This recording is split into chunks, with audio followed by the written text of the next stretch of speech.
Parachute খেলতাম এই পুষ্করণী এই পুকুর পাড়ে। হ্যাঁ ভিতর দিকে বিশাল একটা পুকুর, সাইড পাইস দিয়ে মানে এক দুই দিকে জায়গা, বিশাল আয়ত্ত জুড়ে। তো মাছের চাষ করতো না। আপনাদের একটু চারপাশে একটু পুকুর দেখাই। এখানেও বা পুকুরের যাতায়াতের জন্য একটা পুকুরের শান ছিল, অনেকটা ভেঙে গেছে। এখান থেকে চলাফেরার জন্য অনেক আগের 100 বছরের পুরনো সেই পুকুর। অনেক আগেকার লোকজন তারা এই পুকুরটা খনন করা হয়েছিল।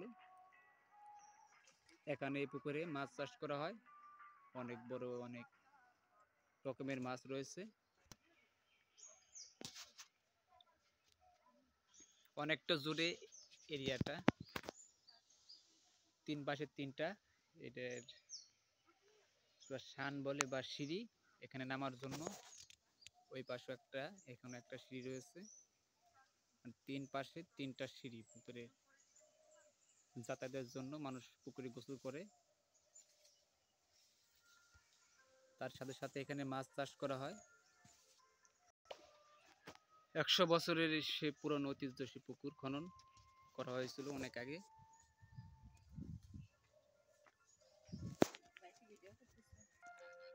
আসসালামু আলাইকুম কাকা। ওয়ালাইকুম আসসালাম। আচ্ছা, এই যে পাশে একটা পুকুরটা দেখতে পারলাম অনেক আগের, বা এখানে কত 100 বছর পার হয়ে গেছে। 100 বছর পার হয়ে গেছে পুকুরটা, না? এটা খনন করতে কতজন লোক বা এটা ব্যবহার করছে, খনন কাজে ছিল সেটা? যখন আমি তো বাড়ি ছিলাম না, 10-15 জন ছিল, নষ্ট করছে। আচ্ছা, যে পুকুরটা যখন সর্বপ্রথম যে খনন করা হয়েছিল, পুকুরটা এটা কি করা, কিসের জন্য খনন করা হয়েছিল, কি কাজে ব্যবহার করা? জনগণ নিজেদের জন্য, গোসলের জন্য? অঞ্চলে তখন পুকুর ছিল না, ছিল না, অঞ্চলে পুকুর ছিল না।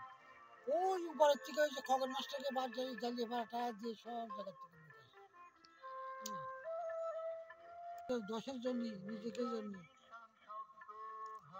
এটা নির্মাণ করা হয়েছিল, খনন করা হয়েছিল না, গোসল করার জন্য বা মাছ চাষ করার জন্য পুকুর কাটা হয়েছিল। তারপরে মসজিদ ঘাট বাঁধা, জানো, তিনটে ঘাট বাঁধা, তাহলে কত মানুষ হতো তখন? অনেক মানুষ হতো। কয় মানুষ, 2-3 গ্রামের লোক আসতো এখানে। বলেন, রাজবাড়ী জেলার ভিতরে 3টে ঘাট বাঁধানো, পুকুর নাই কোনো জায়গায়। এই জায়গায় সর্বপ্রথম ছিল, এই জায়গায় সর্বপ্রথম। আর আছে হয়তো কোনো জায়গায় একটা দুটি, 3টে নাই।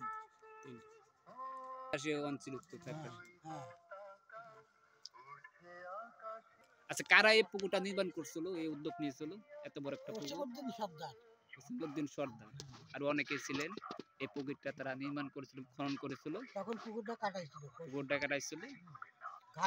তখন তো আপনি দেখেন নাই, আপনার তাহলে অনেক বিষয় একটা।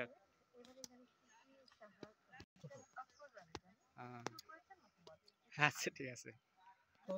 তোর দাদারা, আমার দাদারও জড়িত ছিল এর সাথে, অনেকে সেটাই বলতেছে। তোর আব্বা আমার নাকি তোর দাদা আমার আব্বার প্রায় এক বয়স।